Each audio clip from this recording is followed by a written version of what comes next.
सरोद पंचायत ने रनायरा से जामायो का खेड़ा जाने वाली पाइपलाइन जो कि 20 दिनों से लीकेज हो रही थी, कांग्रेस अध्यक्ष शंभू सिंह द्वारा विभाग को सूचित कर सही करवाया गया। जामायो का खेड़ा निवासी विक्रम सिंह द्वारा सूचना देने पर कांग्रेस नेता शंभू सिंह ने तुरंत जलदाय विभाग के अधिकारियों को मोबाइल द्वारा समस्या से अवगत करवाया गया। अधिकारी द्वारा तुरंत अपने कर्मचारियों को भेजकर 3 घंटे में लीकेज लाइन को सही करवाया गया। दोनों गांव वालों को साफ पानी मिलने लग गया। भवानी मंडी से बीपी न्यूज संवाददाता किशोर तंवर की रिपोर्ट। इस खबर के प्रायोजक हैं अन्नपूर्णा चिल्ड वाटर। शादी, पार्टी, दुकान, शोरूम में पानी मंगवाने के लिए संपर्क करें।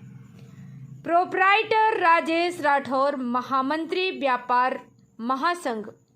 हमारे मोबाइल नंबर हैं 9772321439, पचपहाड़, भवानी मंडी।